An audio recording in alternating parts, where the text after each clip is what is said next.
Shalom saudara sekalian, salam sejahtera dalam kasih Tuhan kita Yesus Kristus. Kebenaran hari ini berjudul Binatang Berbisa. Saudaraku, tidak ada kisah yang lebih tragis di atas muka bumi ini dari kisah mengenai kejatuhan manusia ke dalam dosa. Dalam Kejadian pasal 3 ayat 1-6, satu-satunya pasal yang mengungkapkan peristiwa tragis tersebut. Tidak diragukan lagi, bahkan menjadi satu kepastian bahwa inilah awal dari kisah mengenai sepak terjang setan atau iblis di atas muka bumi. Ular yang dalam bahasa Ibrani-nya nakas, yang dimaksud dalam Kejadian 3 tersebut pastilah oknum setan atau iblis. Mengapa oknum tersebut tidak disebut misalnya setan atau iblis atau yang lain, tetapi menggunakan ular sebagai personifikasinya? Mengapa ular? Harus diingat bahwa kitab Kejadian ditulis untuk bangsa Israel yang belum lama keluar dari Mesir. Kehidupan sebagai budaknya sekitar tahun 1440 sebelum Masehi, 1440 sebelum Masehi. Dan mereka telah diperbudak selama 430 tahun. Mereka menjadi bangsa budak, bangsa yang tidak berbudaya tinggi, ya bisa dikatakan primitif jika dibanding bangsa-bangsa lain yang sudah sangat lebih maju. Tentu saja cara berpikir bangsa Israel juga sangat dangkal, sehingga kitab Kejadian harus ditulis secara figuratif. Kita sebagai umat pilihan harus memahami jalan keselamatan dalam Yesus Kristus yang merupakan pusat rencana Allah. Juga harus memahami kitab Kejadian dengan cerdas agar dapat memperoleh makna orisinil yang lebih dalam daripada yang dapat dipahami oleh bangsa Israel. Ular adalah figuratif atau personifikasi, figuratif dari personifikasi setan. Itu tidak diragukan. Memang ular itu setan. Ular sebagai personifikasi oknum ini menunjukkan bahwa setan tersebut adalah entitas yang tidak bermartabat, seperti makhluk ciptaan yang memiliki kepribadian. Ular ini menunjuk oknum setan, entitas yang tidak bermartabat seperti makhluk ciptaan lain yang memiliki kepribadian. Misalnya manusia atau malaikat yang tidak jatuh.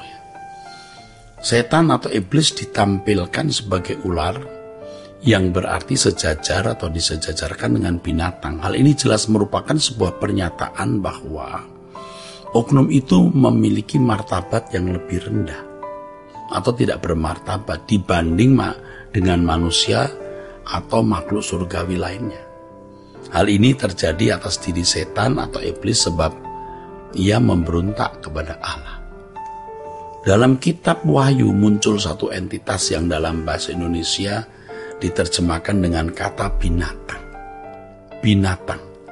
Nah, kata binatang tersebut adalah therion, yang artinya an animal atau wild beast atau brutal and bestial man.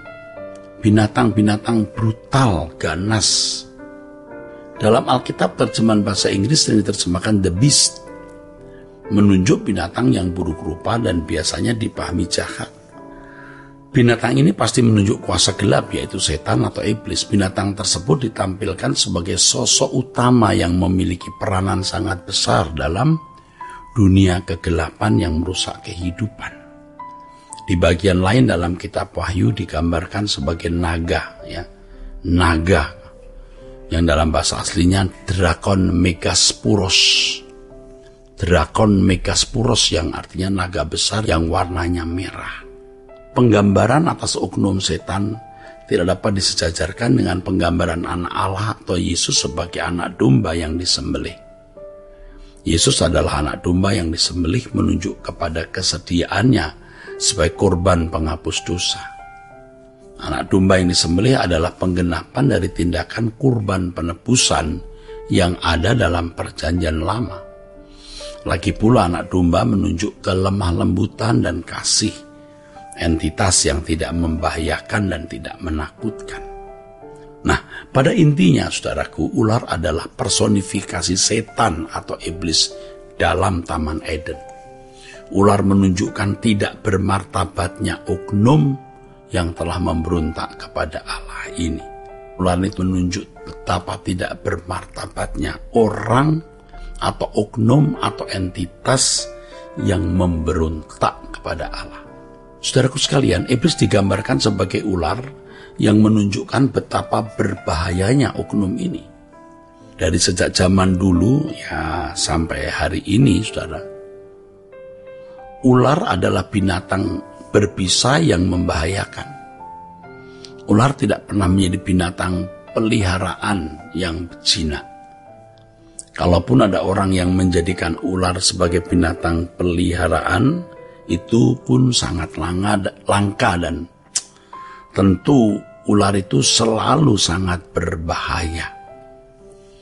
Ular selalu dipersepsikan sebagai binatang yang buas dan ganas. Berbisa lagi, dan itu membahayakan.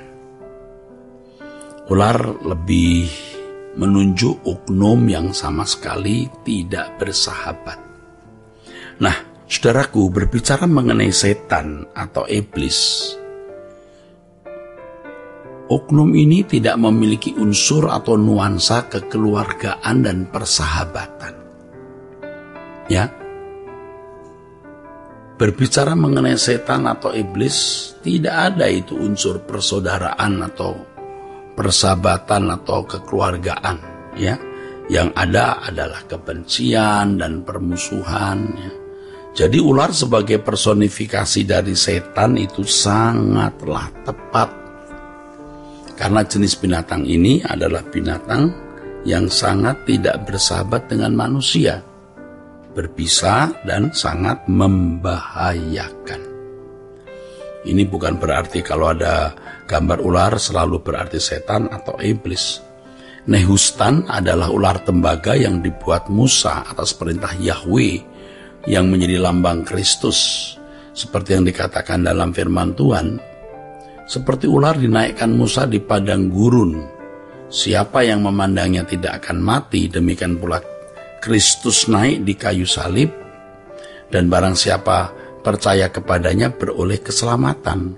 Bilangan pasal 21, 1 Korintus pasal 10, Yohanes pasal 3, dan seterusnya. Ikatan Dokter Indonesia juga menggunakan lambang ular. Maka hendaknya ular tidak dipersepsikan selalu sebagai setan, ya.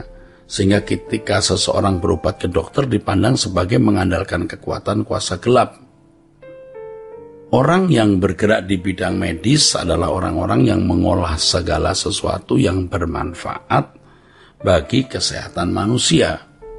Dan segala sesuatu yang diolah adalah ciptaan Allah yang disediakan bagi manusia. Jadi ular jangan selalu dipersepsikan sebagai setan atau iblis, ya saudara. Ular sebagai personifikasi dari setan di dalam kitab Kejadian sangatlah tepat. Benar, tepat, karena binatang ini adalah binatang yang tidak bersahabat dengan manusia, berbisa, dan ya pada dasarnya memang oknum ini sangat membahayakan.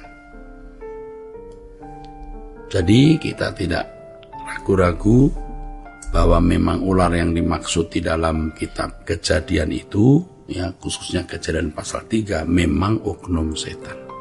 Kiranya kebenaran ini, saudaraku, memberkati kita sekalian. Sola Gracia.